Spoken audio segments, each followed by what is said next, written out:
Mi mamá le fue infiel a mi papá enfrente de mí. Todo comenzó un día aparentemente normal, un 18 de octubre, cuando el cielo estaba despejado y el aire olía a lluvia recién caída. Mi mamá, una mujer que siempre había sido práctica y poco dada a los arreglos excesivos, esa mañana se levantó diferente. Se miró en el espejo con una sonrisa que nunca antes le había visto, como si un secreto la consumiera por dentro. Se puso un vestido nuevo, uno que jamás había visto en su armario, ajustado y de un color rojo intenso que contrastaba con su usual ropa holgada y sencilla. Cuando bajó las escaleras, el maquillaje en su rostro estaba impecable, sus labios pintados de un tono cereza y sus pestañas rizadas como si hubiera salido de un salón de belleza. Yo me quedé paralizada en la puerta de mi habitación, observándola sin entender qué estaba pasando. Nunca se arreglaba así, ni siquiera para las fiestas familiares. «Prepárate rápido», me dijo con una voz dulce pero urgente, «hoy es el cumpleaños de un familiar importante». El problema era que yo conocía bien las fechas importantes de nuestra familia, y el 18 de octubre no coincidía con ningún cumpleaños. Dudé, pero no dije nada. Quizás era algún primo lejano o un amigo de mi mamá al que no conocía. Subí al auto con ella, sintiendo un nudo en el estómago que no podía explicar. El trayecto fue en silencio, solo interrumpido por las canciones de la radio que ella tarareaba con una felicidad que me resultaba ajena. Llegamos a un restaurante lujoso, uno de esos lugares con manteles blancos y copas de cristal que brillaban bajo la luz tenue. Nunca habíamos ido a un sitio así, ni siquiera en aniversarios o celebraciones especiales. Mi mamá caminó con seguridad hacia una mesa en el centro del salón, donde un hombre desconocido nos esperaba. Era alto, vestido con un traje caro y una sonrisa demasiado confiada. Me senté frente a él, incómoda, mientras mi mamá me presentaba como si fuera algo completamente normal. «Feliz cumpleaños», murmuró ella, mirándolo con una expresión que nunca había dirigido ni siquiera a mi papá. El hombre sonrió y me extendió la mano, esperando que yo también lo felicitara. Me negué, apretando los puños bajo la mesa. Entonces, sentí el pellizco de mi mamá en mi muslo, un gesto disimulado pero doloroso. «No seas grosera», susurró entre dientes, forzando una sonrisa para el hombre. El ambiente se volvió más tenso con cada minuto que pasaba. El camarero trajo la comida, pero yo no toqué mi plato. No podía. Cada bocado habría sido como traicionar a mi papá, aunque en ese momento ni siquiera entendía del todo lo que estaba pasando. Solo sabía que algo no estaba bien. Y entonces, como si fuera la escena de una película que nunca quise ver, mi mamá se inclinó hacia el hombre y lo besó. Fue rápido, pero lo suficiente para que mi mundo se detuviera. No fue un beso casual, sino uno lleno de intimidad, de complicidad. Me levanté de golpe, empujando la silla hacia atrás con un chirrido que resonó en todo el restaurante. Salí corriendo hacia el auto, con el corazón latiendo tan fuerte que creí que iba a explotar. Escuché los tacones de mi mamá detrás de mí, cada clac contra el pavimento como un recordatorio de su hipocresía. Me agarró del brazo con fuerza, sus uñas clavándose en mi piel. «Si haces otro escándalo frente a él, te castigaré por un mes entero», me dijo con una voz fría que no reconocí. En ese momento, algo dentro de mí se rompió. No era solo tristeza, era rabia. Una rabia pura y caliente que me nubló la vista. Regresé al restaurante con ella, caminando como un autómata, mientras el hombre intentaba actuar como si nada hubiera pasado. La mesa estaba decorada con un pastel pequeño pero elegante, cubierto de crema y frutas. Sin pensarlo, cerré el puño y lo hundí en el centro del pastel, sintiendo la crema fría entre mis dedos. Luego, antes de que nadie pudiera reaccionar, limpié mi mano en el vestido rojo de mi mamá, dejando una mancha grotesca en la tela delicada. El silencio que siguió fue ensordecedor. El hombre se puso de pie, incómodo, mientras mi mamá me miraba con una mezcla de furia y vergüenza. No dije nada. No había nada que decir. Los meses siguientes fueron un torbellino. Mis padres se divorciaron, y aunque mi papá nunca supo exactamente lo que había pasado ese día, algo en su mirada me decía que lo intuía. Me mudé con él a otra ciudad, lejos de los vestidos rojos y los restaurantes lujosos. Las visitas a mi mamá se volvieron cada vez más tensas. Su amante, ahora su esposo, intentó ganarse mi confianza con regalos caros y conversaciones forzadas. Pero yo nunca cedí. No porque no pudiera perdonar, sino porque no quería ser cómplice de su mentira. A veces, cuando estoy sola, recuerdo ese día y pienso en lo diferente que todo podría haber sido si ella hubiera elegido ser honesta.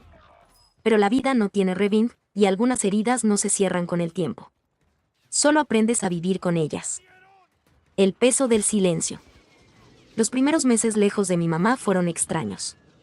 Vivir con mi papá en una ciudad desconocida me hizo sentir como si hubiera empezado una vida completamente nueva, pero el pasado siempre encontraba la manera de alcanzarme.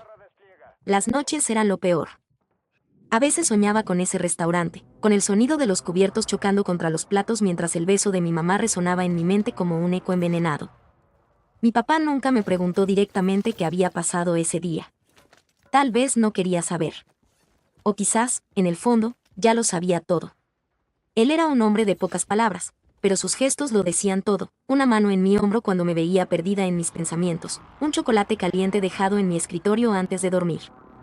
Pequeños actos de amor que me recordaban que, aunque el mundo se hubiera derrumbado, yo aún tenía a alguien en quien confiar. Las visitas a mi mamá eran obligatorias por el acuerdo de custodia, pero cada vez que llegaba a su casa, el aire se volvía denso.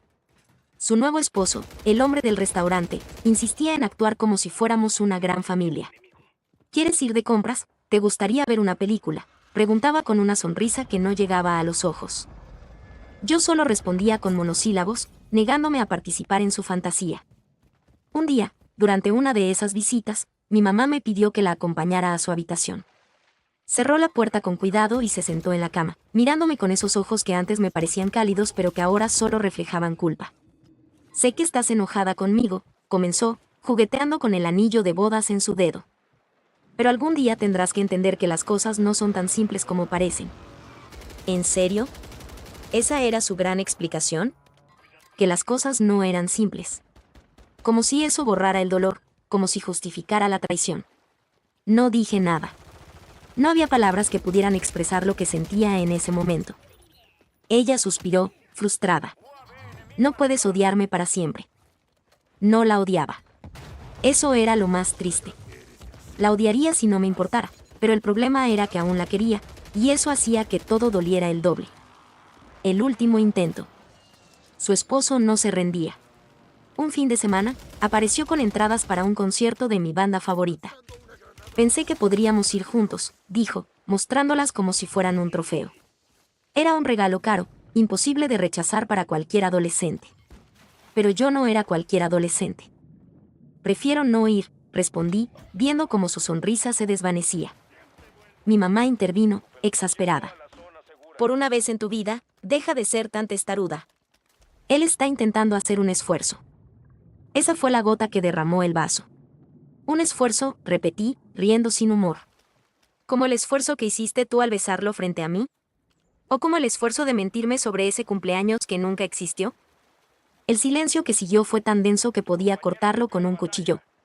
Su esposo bajó la mirada, incómodo, y mi mamá palideció como si acabara de ver un fantasma.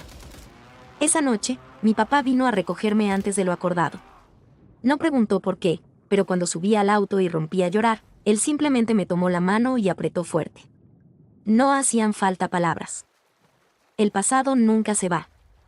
Con los años, aprendí a convivir con el dolor. Mi mamá y yo nunca volvimos a ser cercanas, aunque el tiempo suavizó los bordes más afilados de nuestro resentimiento. Su matrimonio con ese hombre duró menos de lo que ella esperaba. Cuando se divorciaron, intentó reconectar conmigo, pero algunas heridas dejan cicatrices demasiado profundas. A veces pienso en ese día en el restaurante, en el pastel destruido, en el vestido manchado. Me pregunto si debía hacer más, decir más. Pero luego recuerdo que yo solo era una niña, atrapada en medio de una traición que no me pertenecía. Ahora, cuando miro atrás, no siento rabia. Solo tristeza. Tristeza por la familia que perdimos, por las risas que se apagaron, por el amor que se convirtió en cenizas. Pero también hay algo más, un aprendizaje doloroso pero necesario. Aprendí que el perdón no siempre significa reconciliación. A veces, solo significa dejar ir. Y eso, al final, fue lo único que me permitió seguir adelante. Continúa sin subtítulos. Los años pasaron, pero las cicatrices permanecieron como recordatorios silenciosos de todo lo que había ocurrido. Mi relación con mi madre se convirtió en una serie de encuentros corteses pero distantes, como dos extrañas que compartían un pasado incómodo del que nadie quería hablar. Las visitas se hicieron menos frecuentes, y cuando nos veíamos, nuestras conversaciones giraban en torno a temas superficiales: el clima, mis estudios, cualquier cosa que no tocara las heridas que aún sangraban en secreto. Mi padre, por su parte, se convirtió en mi roca. Nunca habló mal de mi madre frente a mí, a pesar de que tenía todo el derecho a hacerlo. En lugar de eso, se enfocó en construir un nuevo hogar para nosotros, lleno de pequeñas rutinas que se convirtieron en nuestra normalidad. Los viernes por la noche veíamos películas y comíamos pizza. Los domingos por la mañana él preparaba panqueques aunque siempre se le quemaban un poco. Eran cosas simples, pero para mí significaban el mundo. Un día, cuando ya estaba en la universidad, recibí una llamada de mi madre. Su voz sonaba diferente, más frágil. «Necesito verte», dijo sin preámbulos. Dudé antes de responder, pero algo en su tono me hizo aceptar. Nos encontramos en un café cerca de mi campus, y desde el momento en que la vi, supe que algo andaba mal. Tenía los ojos hinchados, como si hubiera llorado durante horas. Él me dejó, admitió finalmente, jugueteando con su taza de café sin tomar un solo sorbo. Dijo que ya no podía vivir con alguien que nunca lo había amado de verdad. No supe qué decir. Parte de mí quería sentir satisfacción, como si su sufrimiento fuera una especie de justicia poética. Pero en lugar de eso, solo sentí un vacío enorme. Porque a pesar de todo, ella seguía siendo mi madre, y verla así, destrozada, me recordaba a la mujer que alguna vez había admirado antes de que todo se derrumbara. «¿Y ahora qué vas a hacer?», pregunté, evitando su mirada. Ella suspiró, como si llevara el peso del mundo en los hombros. «No lo sé. Pero quería que supieras que lamento mucho todo. No solo lo de él, sino todo. La forma en que te lastimé, las mentiras, obligarte a guardar silencio». Era la primera vez que mencionaba directamente lo que había pasado en el restaurante, la primera vez que admitía su culpa sin excusas. Y aunque una parte de mí había esperado ese momento durante años, ahora que estaba frente a mí, no sentía alivio. Solo tristeza. El tiempo no cura todas las heridas, pero al menos las hace más llevaderas. Seguí adelante con mi vida, concentrándome en mis estudios, en mis amigos, en reconstruirme a mí misma lejos de la sombra de su traición. Aprendí que el perdón no es un acto único, sino un proceso lento y doloroso que a veces nunca termina del todo. Mi madre intentó acercarse más después de eso, pero la confianza no se reconstruye de la noche a la mañana. A veces, cuando hablamos por teléfono, hay pausas incómodas, palabras que se quedan atascadas en la garganta. Otras veces, logramos reírnos de algo, y por un momento, casi parece que todo está bien. Pero hay cosas que nunca volverán a ser como antes. Y tal vez está bien que así sea. Porque al final, lo único que podemos hacer es aprender a vivir con nuestras cicatrices, recordando que, aunque el dolor nos cambió, no nos destruyó. Y eso, quizás, es la victoria más importante de todas. Después de unos años seguíamos así. El café se enfriaba entre sus manos mientras el silencio se extendía como un puente frágil entre nosotras. Yo miraba por la ventana, evitando el peso de su mirada, preguntándome cuántas conversaciones como esta habíamos tenido a medias a lo largo de los años. Ella rompió el hielo con un susurro: «Siempre quise pedirte perdón, pero no sabía cómo empezar». La sinceridad en su voz me tomó por sorpresa. No era el tono defensivo de antes, ni las excusas vagas. Era algo más vulnerable, más humano. Me obligué a mirarla, y por primera vez en mucho tiempo, no vi a la mujer que me había traicionado, sino a alguien perdida, arrepentida. «¿Por qué lo hiciste?», salió de mi boca antes de poder detenerme. Era la pregunta que había guardado durante años, la que quemaba en mi pecho cada vez que pensaba en ella. Ella cerró los ojos como si las palabras le dolieran.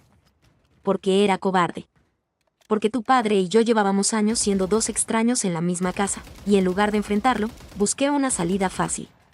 No era una justificación, solo la verdad cruda.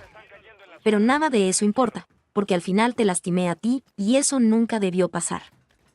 Algo se quebró dentro de mí al escucharlo. No era el perdón instantáneo, ni una reconciliación mágica, pero era un comienzo. Le dije que necesitaba tiempo, y ella asintió, aceptando el espacio que le pedía sin discutir. Las semanas siguientes fueron un torbellino de emociones contradictorias. Soñaba con fragmentos del pasado, su risa cuando me enseñaba a andar en bicicleta, el olor a galletas recién horneadas los domingos por la mañana. Pero también volvía el recuerdo de su mentira, de ese vestido rojo manchado de crema de pastel. Mi padre notó mi distracción. «¿Todo bien?», me preguntó una noche mientras lavábamos los platos. Era su manera de preguntar sin presionar. Le conté sobre el café con mamá, titubeante, esperando su reacción. Él secó un plato con calma antes de responder. «El rencor es una carga muy pesada para llevarla toda la vida», dijo simplemente. No era un consejo, solo una observación. Pero sus palabras se quedaron conmigo. Empecé a escribirle cartas que nunca envié. Páginas y páginas de rabia, de preguntas sin respuesta, de dolor acumulado. Y luego, poco a poco, las palabras comenzaron a cambiar. Ya no eran solo gritos en el papel, sino también recuerdos buenos, añoranza por lo que habíamos perdido. Un día, sin planearlo, la llamé. No sabía qué iba a decir, pero cuando escuché su voz al otro lado de la línea, las palabras salieron solas. Quiero intentar. No hubo dramáticos agradecimientos ni promesas vacías de su parte, solo un cuándo y dónde tú quieras. Comenzamos a vernos en neutrales, un parque, una biblioteca, lugares donde no éramos madre e hija con historia, sino simplemente dos personas aprendiendo a caminar una al lado de la otra vez. Hablábamos de libros, de películas, de cualquier cosa menos del pasado. Y curiosamente, fue en esos silencios cómodos donde más nos acercamos. No fue fácil. Hubo días en que la rabia volvía sin aviso, noches en que lloraba de frustración porque el proceso era más lento de lo que quería. Pero también hubo momentos inesperados de paz, cuando ella recordó mi postre favorito sin que se lo pidiera, cuando me defendió en una discusión con un profesor demasiado exigente. Ahora, años después, nuestras relaciones nunca volvió a ser como antes de aquel 18 de octubre. Pero tal vez está bien que así sea. Porque lo que construimos desde las ruinas es más honesto, ya no hay mentiras de por medio, ni expectativas imposibles. Solo dos personas que eligieron dejar atrás los papeles de víctima y culpable para encontrarse como seres humanos imperfectos. A veces, cuando la veo reír con mi padre en alguna reunión familiar, sí, con el tiempo lograron ser amigos, o cuando me llama solo para preguntar cómo durmió mi gato, pienso en lo extraña que es la vida. El dolor no desaparece, pero se transforma. Y en ese proceso, sin darnos cuenta, nos transformamos con él. No sé si alguna vez podré decir que todo está perdonado. Pero aprendí que el amor, incluso el más dañado, tiene una manera peculiar de abrirse paso entre las grietas. Y eso, al final, es suficiente. Gracias por llegar hasta aquí. No olvides de compartir y suscribirte al canal. Hasta un próximo video.